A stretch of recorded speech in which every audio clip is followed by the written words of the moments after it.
Good morning everyone, welcome to all on Narayana Institute. Dear students, ये हमारा second part है, chapter number 3, journey to the end of the earth का। ठीक है, ये सेकेंड पार्ट है, इसे बहुत अच्छे से समझेंगे। आप प्लीज़ वीडियो के अंत तक बने रहिए अगर आप क्लास 12th के स्टूडेंट हैं। अगर आप यूपीएमपी बिहार या फिर सीबीएसई बोर्ड एग्जाम 2024 या 25 के लिए प्रिपेयर कर रहे हैं, क्लास 9th 10th या 11th या 12th में, तो तुरंत इस चैनल को सब्सक्राइब कर लीजिए अगर आप चाहते हैं आने वाले बोर्ड एग्जाम्स में इंग्लिश के सब्जेक्ट में 95+ मार्क्स स्कोर करना। क्योंकि यहाँ पर आप सभी की जो 9th 10th 11th और 12th हैं, इन सभी की इंग्लिश सब्जेक्ट की कंप्लीट प्रिपरेशन आपकी कराई जाती है। आपकी लिटरेचर यानी बुक्स भी पढ़ाई जाती है, इनके इंपॉर्टेंट क्वेश्चन आंसर भी कराए जाते हैं। साथ ही साथ आपके ग्रामर पोर्शन पर भी विशेष ध्यान दिया जाता है। यहाँ पर यानी पूरी कंप्लीट तैयारी इंग्लिश सब्जेक्ट की यहाँ पर कराई जाती है, जो नारायणा इंस्टीट्यूट है। राइट, तो अगर इंग्लिश की कहीं भी हो बात, तो नारायणा इंस्टीट्यूट फॉर इंग्लिश 24/7 आपके साथ है। ठीक, आइए देने करते हुए शुरुआत करते हैं आज की क्लास का। Let's start the today's class. Dear students, इसके पहले वाले पार्ट में हम लोगों ने इससे पहले के पैराग्राफ को पढ़ लिया था। आज हम पढ़ेंगे ह्यूमन इम्पैक्ट को। ठीक, यानी जो मानव का प्रभाव है वो कैसा रहा। देखिए, human civilisations have been around for a paltry 12,000 years. जो मानव सभ्यता यहाँ पर मात्र 12,000 वर्षों से है। ठीक, barely a few seconds on the geological clock, जो कि कुछ ही सेकंड्स होते हैं, जो जियोलॉजिकल यानी भूगर्भिक क्या होती हैं, घड़ी है उसमें, उसके लिए। In that short amount of time, इस छोटे से समय में we have manage to create quite a ruckus, हम लोगों ने बहुत ही हलचल मचा दिया है। एचिंग आवर डोमिनेंस, अपना अस्तित्व स्थापित करने के लिए ओवर नेचर यानी प्रकृति पर। With our villages, towns, cities, mega cities, किस प्रकार हमने बना दिए हैं गांव, नगर, शहर और महानगरों का निर्माण कर दिया है। कहाँ पर? इस प्रकृति पर। The rapid increase of human population, और ये जो मानव की बढ़ती हुई तेजी से जनसंख्या है, has left us battling with other species, इसने हमको छोड़ दिया है अन्य जो जीव हैं उनसे लड़ाई करने में, फॉर लिमिटेड रिसोर्सेज यानी सीमित स्रोत के लिए। And the unmitigated burning of fossils, और जो फॉसिल्स हैं, ठीक है, जो भी फॉसिल्स हैं यानी ईंधन है, इनका जो जलना ये जो कम नहीं हो रहा है, fuels has now created a blanket of carbon dioxide, जो इनकी खपत में कमी नहीं आ रही है, इसने एक चादर बिछा दिया है कार्बन डाइऑक्साइड का अराउंड द वर्ल्ड, पूरे संसार में, which is slowly but surely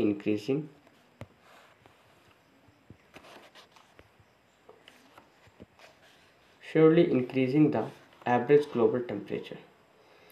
और ये जो फॉसिल फ्यूल्स हैं, इनकी जो खपत कम नहीं हो रही है, इसने निश्चित रूप से इस संसार का जो इंक्रीजिंग है एवरेज ग्लोबल टेम्परेचर है, उसे बढ़ा दिया है।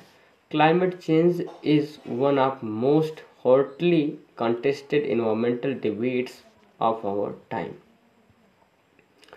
जो क्लाइमेट चेंज है, मौसम का परिवर्तन, हमारे समय की सबसे ज्वलंत पर्यावरणीय बहस है। Will the West Antarctic ice shelf melt entirely, क्या जो पश्चिमी अंटार्कटिक आइस शीट है, बर्फ की परत है, वो पूरी तरह पिघल जाएगी। Will the Gulf Stream ocean current be disrupted, क्या जो गल्फ स्ट्रीम है, ये ठंडी धाराएं जो हैं बह रही हैं, ये रुक जाएंगी। Will it be the end of the world as we know it, क्या ये संसार जो है इसका अंत हो जाएगा जैसा कि हमें पता है। मे बी, हो भी सकता है, शायद, मे बी नॉट, शायद नहीं भी हो सकता है। आइदर वे, या फिर किसी अन्य तरीके से हो सकता है। Antarctica is a crucial element in this debate, जो अंटार्कटिका है, ठीक, इस बहस का प्रमुख भाग है। Not just because it is the only place in the world, ऐसा इसलिए नहीं है क्योंकि ये संसार में इकलौता ऐसा स्थान है which has never sustained a human population, जिस पर कभी भी मानव सभ्यता का विकास नहीं हुआ, and therefore remains relatively pristine in this respect, और जहाँ कहीं भी मानव जाति नहीं रही और इसलिए तुलनात्मक रूप से अपने मूल गौरव को बनाए हुए है। बट आगे बढ़ते हैं और समझते हैं। बट मोर इम्पॉर्टेंटली, लेकिन ज़्यादा महत्वपूर्ण रूप से, because it holds in its ice course, क्योंकि यह रखे हुए है आइस कोर्स, जो आइस हैं, बर्फ की परतें हैं, 500 मिलियन ईयर्स, ठीक, जो कि कब की हैं, करीब 5 लाख वर्ष पुरानी है, जिनमें क्या रखी हुई है, कार्बन रिकॉर्ड्स, जो कार्बन रिकॉर्ड्स है वो छिपे हुए हैं, dropped in its layer of ice, इनकी बर्फ के परतों के बीच। If you want to study and examine, अगर हम अध्ययन करना चाहते हैं और परीक्षण करना चाहते हैं, the earth past, present and future, अगर हम पृथ्वी के जो इतिहास है और वर्तमान है और भविष्य का अध्ययन करना चाहते हैं, Antarctica is the place to go, Antarctica वह स्थान है जहां हमें जाना पड़ेगा। राइट, आगे बढ़ते हैं और समझते हैं। स्टूडेंट ऑन आइस, बर्फ पर विद्यार्थी, द प्रोग्राम, ये जो कार्यक्रम है, I was working with on the Sokoleski, जिस पर मैं सोकोलेस्की के साथ काम कर रही हूँ, एम्स टू डू एग्जैक्टली, उसका लक्ष्य ठीक यही है, this by taking high school students, की हाई स्कूल के विद्यार्थियों को ले जाकर to the ends of the world, इस संसार के अंतिम छोर पर ले जाकर, एंड प्रोवाइडिंग देम, और उन्हें प्रदान किया जाए, विथ इंस्पायरिंग एजुकेशनल, प्रेरणादायक शिक्षा, अपॉर्चुनिटीज़, यानी प्रेरणादायक शिक्षा के अवसर, विच विल हेल्प देम, जो उनकी सहायता करेगा, foster a new understanding and respect for our planet, जो उनकी सहायता करेगा, किनकी, उन बच्चों की, जब वे क्या करेंगे, विकसित करेंगे एक नई समझ, and respect for our planet, और फिर वे अपने इस ग्रह के प्रति आदर प्रकट कर सकेंगे। इट इज़ बीन एन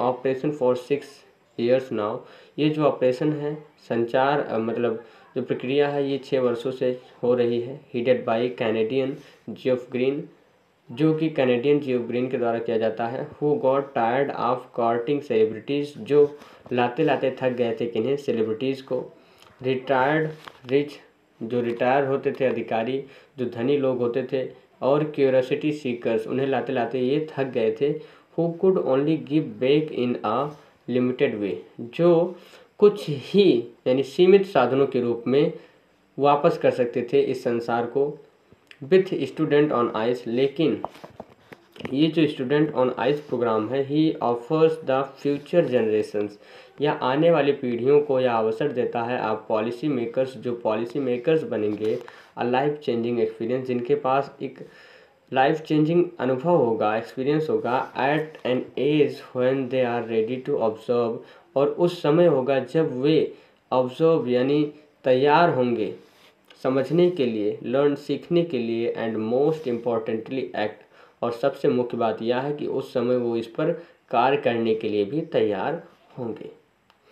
इनका कहने का मतलब है कि जब हम बूढ़े व्यक्तियों को लाते थे तो ज़्यादा दिन जिंदा नहीं रहते थे, लगभग 10 साल 20 साल अपने इस अनुभव का, जो हमारे संसार है उसे बेहतर, वायुमंडल को बेहतर बनाने के लिए काम कर पाते थे। लेकिन अगर हम हाई स्कूल के स्टूडेंट्स को लाएंगे तो यही आगे चलकर पॉलिसी मेकर्स बनेंगे, यही इस वर्ल्ड को लीड करेंगे, इस संसार को चलाएंगे और अच्छी अच्छी पॉलिसी बनाएंगे, जिसके कारण हमारा जो ग्लोबल टेम्परेचर है या जो भी इन्वायरमेंटल प्रॉब्लम्स हैं उन पर कमी आएगी। और जब इनके पास एक ऐसा अनुभव होगा कि ऐसा क्यों हो रहा है, तो ये इस पर अच्छे से काम कर पाएंगे। हर एक घटनाएं जो हो रही हैं इन्वायरमेंट में, ठीक है, जिससे हमें नुकसान पहुंचता है, उस पर अच्छे से ये फ्यूचर में काम कर पाएंगे।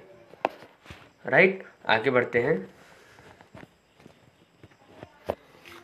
The reason the program has been so successful, और जो कारण है कि यह प्रोग्राम इतना सक्सेसफुल कैसे रहा, is because it is impossible to go, क्योंकि यह ऐसा मतलब इसलिए रहा क्योंकि इट इज़ इम्पॉसिबल, क्योंकि यह असंभव है, to go anywhere near the south pole and not be affected by it, कि कोई भी व्यक्ति दक्षिणी ध्रुव में चला जाए और उससे अप्रभावित रह सके। ठीक, it is easy to be blase about polar ice caps, या आसान हो सकता है उदासीन रहना उस पोलर यानी जो ध्रुवीय आइस की परतें हैं उनके प्रति, melting while sitting in the comfort zone, जो कि पिघलती हैं जब आप कंफर्ट जोन में रहते हो of our respective latitude and longitude, but when you can visibly see glaciers retreating and ice shelves clasping.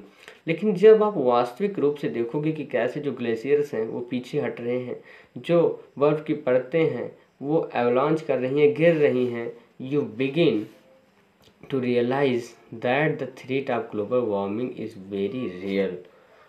तब जो आप है अनुभव करने लगते हैं कि पृथ्वी के जो बढ़ते तापमान का खतरा है ये बहुत ही वास्तविक है। राइट, पढ़ते हैं आगे और समझते हैं नेक्स्ट पैराग्राफ को। अंटार्कटिका, जो अंटार्कटिका है, because of a simple ecosystem, उसके साधारण से पारितंत्र के कारण एंड लेक ऑफ बायोडाइवर्सिटी और जैव विविधता की कमी के कारण is a perfect place to study. यह एक एकदम उचित स्थान है यह अध्ययन करने का। How little changes in the environment can have big repercussions, कि कैसे जो वातावरण है इसके छोटे छोटे जो बदलाव होते हैं एक बड़ा परिणाम लेकर आते हैं। टेक द माइक्रोस्कोपिक फाइटोप्लैंक्टन, इसके लिए आप ले सकते हैं जो सूक्ष्म जीव फाइटोप्लैंक्टन है उनका उदाहरण। जो फाइटोप्लैंक्टन है ये अंटार्कटिका महाद्वीप में पाए जाते हैं। ये एक प्रकार की घास होती है, those grasses of the see that nourish, और ये जो घास हैं ये उस समुद्र में पाई जाती हैं and sustain the entire southern ocean food chain, और ये बनाए रखती हैं उस पूरे दक्षिणी जो समुद्र है उनमें जो जीव हैं उनके बीच जो फूड चेन है यानी भोजन श्रृंखला है उसे बनाए रखती हैं। दी सिंगल सेल्ड प्लांट, ये जो एक कोशिकीय पौधे हैं, यूज द सन्स एनर्जी, जो कि सन की एनर्जी का प्रयोग करते हैं, to assimilate carbon and synthetic organic compound, जो कार्बन है और सिंथेटिक ऑर्गेनिक कंपाउंड है इन्हें जोड़ने के लिए। In that wondrous and most important of, जो आश्चर्यजनक रूप से और महत्वपूर्ण है, प्रोसेस कॉल्ड फोटोसिंथेसिस, और ये जो प्रक्रिया है, ठीक है, कार्बनिक जो कंपाउंड है उन्हें जोड़ने की, ये कहलाती है फोटोसिंथेसिस यानी प्रकाश संश्लेषण, जिसके द्वारा पौधे क्या करते हैं अपना भोजन बनाते हैं। Scientist warn that a further depletion in the ozone layer will affect the activities, जो साइंटिस्ट वैज्ञानिक है ये हमें चेतावनी भी देते हैं कि जो आगे आने वाला क्षरण हो रहा है ओजोन परत में, ये इफेक्ट करेगा, प्रभावित करेगा द एक्टिविटीज़ ऑफ फाइटोप्लैंक्टन, जो फाइटोप्लैंक्टन है कहाँ पर, जो साउदर्न इंडियन ओशियन है वहाँ पर जो फाइटोप्लैंक्टन है, छोटी छोटी घासें हैं, इनके क्रियाकलाप को प्रभावित करेगा। Which in turn will affect the life of all marine animal, जो कि वहाँ पर जितने भी जलीय जीव हैं उनके जीवन को प्रभावित करेगा। एंड बर्ड्स ऑफ रीजन, और उस क्षेत्र में जितने भी चिड़ियाँ हैं, ठीक, उनमें पक्षी हैं उनमें। And the global carbon cycle, और जो ग्लोबल कार्बन साइकिल है, in the parable of phytoplankton there is a great metaphor for existence. जो क्या है, एक जो फाइटोप्लैंक्टन की एक कहानी है, इस अस्तित्व का महान रूप छिपा है।